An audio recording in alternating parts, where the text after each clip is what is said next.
오늘도 레전드 채널을 방문해주셔서 감사합니다. 시원통쾌한 레전드 사연 바로 시작하겠습니다. 안녕하세요. 저는 속옷 매장을 크게 운영하고 있는 남자입니다. 가방끈이 짧은 대신 사업을 어린 나이부터 시작하여 비교적 또래들보다 여유롭게 지금은 살고 있습니다.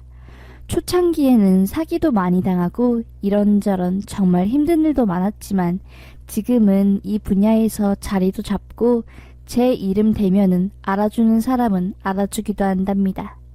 매장을 운영하던 중 알게 된 8살 연하의 여자와 결혼을 하게 되었습니다. 지금이 아내를 만나기 전에는 4년 사귄 여자와 헤어지고 얼마 안 된 상태였지요. 그때 아내가 저를 좋아한다고 고백하였고 저희 힘든 마음을 헤아려주고 오랜 시간 동안 제가 마음의 문을 열 때까지 기다려 주었답니다. 저는 그녀의 착하고 깊은 마음씨에 푹 빠져버렸고 오랜 시간 동안 사귄 옛 여인에 대한 상처를 지금의 아내 때문에 금방 아물게 되고 결혼까지 꼴이나게 되었습니다. 그런데 이게 제 인생 희대의 실수였네요. 결혼 3년 차가 되었을 때 제가 지방 매장 확장차 일주일에 한두 번씩만 집에 들어오게 되었습니다. 결혼한 지 오래되지도 않았는데 집을 자주 비우게 되어 미안한 마음에 저는 아내에게 사고 싶은 거랑 먹고 싶은 거 마음껏 먹고 장모님 모시고 서울 곳곳 재밌는 곳 다니라고 카드를 쥐어주었고요. 오히려 아내는 더 좋아하더라고요. 그런데 몇 달 전부터 아내의 행동이 좀 이상하더라고요. 평소와 똑같긴 한데 묘하게 풍기는 분위기가 달라졌다고 해야 하나요? 아내는 평소에 스킨 로션도 안 바를 정도로 수수한 스타일입니다. 원체 얼굴 이목구비가 또렷해서 오히려 화장하면 더 부담스럽고 못나 보이는 얼굴이죠. 그런데 그런 아내가 화장을 아주 진하게 바르고 제 카드로 백화점에서 화장품 60만원어치를 사더라고요.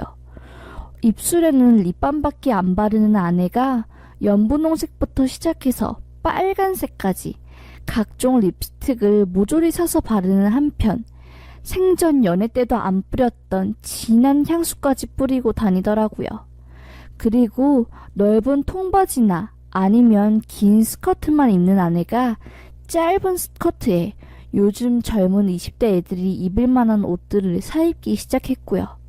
정말로 나랑 같이 산 사람이 맞나 싶을 정도로 스타일이 확 바뀌었습니다.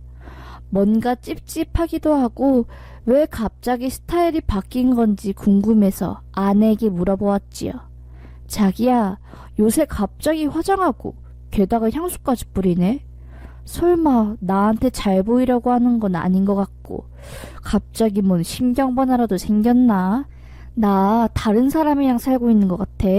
집에 올 때마다 자기 화장대에 늘어나는 화장품이랑 화려한 옷들 보면 깜짝깜짝 놀란다 라고 하니까 아내가 잠깐 정색을 하며 말하더라고요. 왜? 자기가 자기 없는 동안 하고 싶은 거 하면서 심심하지 않게 지내라고 해서 이것저것 화장품도 사보고 다른 스타일 옷도 사본 건데 갑자기 뭐라고 해.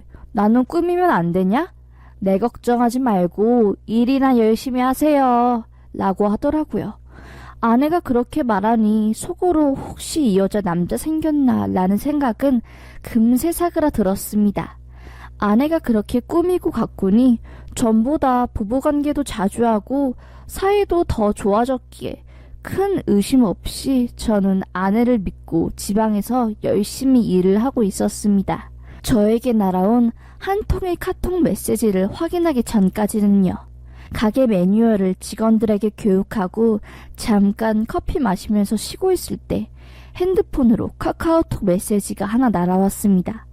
유튜브로 영상을 보고 있는데 핸드폰 화면 위에 카톡 메시지가 뜨더라고요. 메시지 내용은 다음과 같았습니다. 아내, 허벅지 실한 우리 애기 이따가 3시쯤에 집에 와. 오늘도 진하게 한판 하자고 라는 내용이었습니다.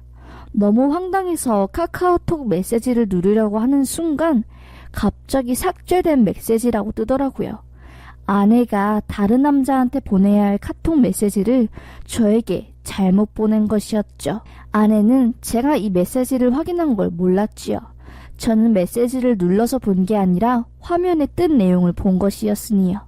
그래서 아내는 태연하게 아이코 옷 하나서 삭제하고 다시 보낸다. 자기야 지방에서 근무 잘 하고 있지? 밥 잘 챙겨 먹고 라고 메시지가 다시 왔더라고요. 어이가 없었습니다. 아, 요즘 화장 진하게 하고 짧은 치마 입고 향수 뿌리고 다닌 게 남자가 생겨서 그런 거였구나.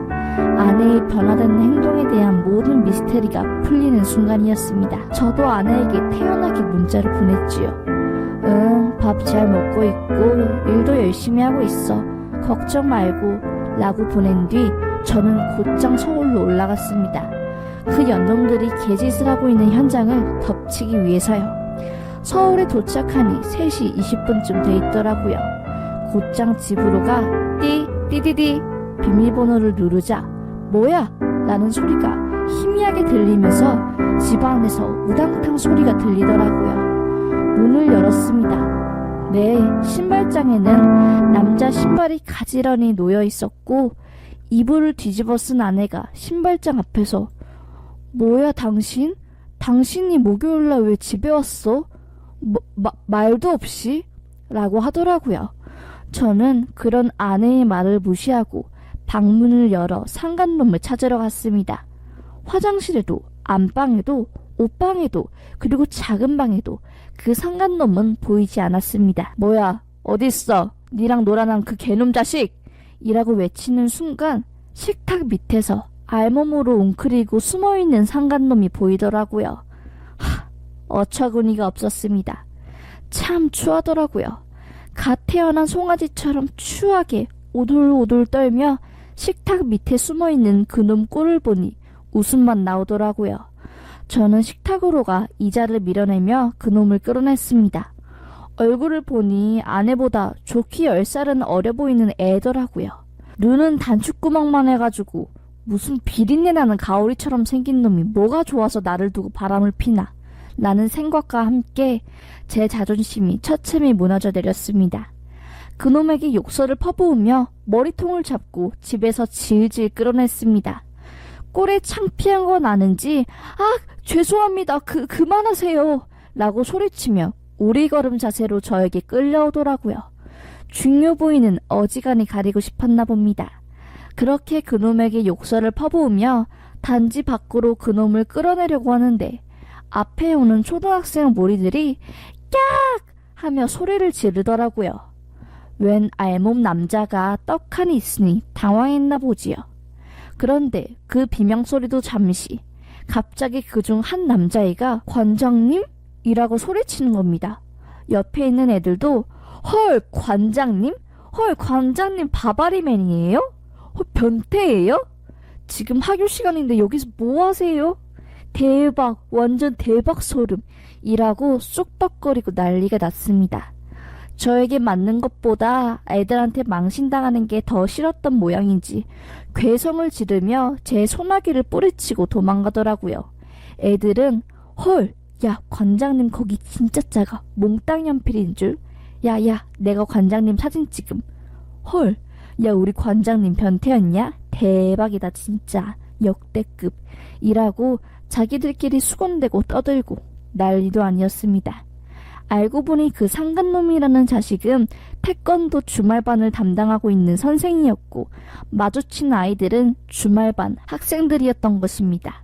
참 세상에 이런 일이 나올 만한 일이지요. 저도 어이가 없었습니다. 저도 놀라고 아이들도 놀라고 서로 놀라서 벙찌고 난리도 아니었습니다. 저는 정신을 차리고 아내가 있는 집으로 들어갔지요. 아내는 그새 어디로 도망간 곳인지 집에 없더라고요. 저는 집에 들어와서 안방으로 들어갔습니다. 처음엔 눈에 들어오지도 않았던 그 상간놈이 바지와 벨트 그리고 티셔츠들이 보이더라고요. 부욱 찢어버렸습니다. 그리고 제 카드로 산 아내의 가방들과 옷 그리고 귀걸이, 화장품들을 모두 캐리어에 담았습니다. 가방 끈은 가위로 싹둑싹둑 잘라주었고 옷에는 시원하게 간장을 뿌렸고요. 그 상간놈 옷가지들도 넣어버렸습니다. 그리고 이것들을 처갓집에 퀵으로 보냈고요. 아내에게는 음성 메시지로 온갖 욕들과 함께 너랑은 끝이다. 내 돈으로 누렸던 부귀영화들 오늘 이후로 끝이야. 다시 나랑 결혼하기 전 거지 같던 너희 삶으로 돌아가라며 저주를 퍼부었고요. 저는 고소를 진행했습니다. 그 후 아내는 장모님과 함께 저를 찾아와 무릎 꿇고 울고불고 미안하다며 진짜 실수였다고 하더라고요. 본인이 미혼인 줄 알고 그 남자가 접근했고 사귀다 보니 양심에 찔려 유부녀인 걸 밝혔다고 합니다. 그런데도 자기가 좋다고 하는 그 남자를 뿌리치지 못하고 이 꼴까지 났다고 하며 한순간이 실수라고 난리를 치더라고요. 솔직히 그 말을 듣는 순간 내가 이 여자를 용서해줘야 하나? 실수였을까 정말? 이라고 흔들리기도 했습니다. 그런데 아내와 상간놈이 뻔뻔하게 내 집에서 그 짓거리를 한 걸 알고 난 뒤로는 다시는 예전으로 못 돌아간다는 생각이 들었고 무엇보다 인간관계에 있어서 약속과 신뢰를 최우선으로 하는 저의 신념에 너무나 반대되는 행동을 한 아내와 평생을 용서하며 살 자신이 없었습니다. 결국 저는 이혼을 진행했고 그 상간남에게도 소송을 했습니다. 나중에는 상간남도 절 찾아와 정말 대성통곡을 하며 체육바닥에 자기 소문이 쫙 나서 자기 일도 잘리고 인생은 망했다고 제발 소송만 어떻게 좀 해달라고 하며 사정을 하더라고요. 안 된다고 하니 급 돌변에 저에게 욕을 퍼붓고 가길래 저도 똑같이 욕을 퍼붓고 그대로 고소를 그냥 진행했습니다.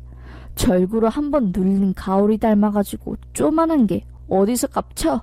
라는 심정으로 끝까지 소송을 진행했지요. 그렇게 저는 그 상간놈과 아내에 대한 소송에서 승소를 하고 지금은 일에만 집중하며 살고 있습니다. 이렇게 글을 쓰면 그 동네 사람들과 제 주변 사람들은 제 일인지 알 것 같지만 저와 같은 일 당하시는 분 없길 바라며 이렇게 용기 내어 글을 씁니다. 그리고 저인 걸 눈치채신 분들은 그냥 모른 척하고 넘어가 주세요. 여기까지였습니다. 라는 사연이었습니다. 이상 레전드 사연이었습니다. 감사합니다.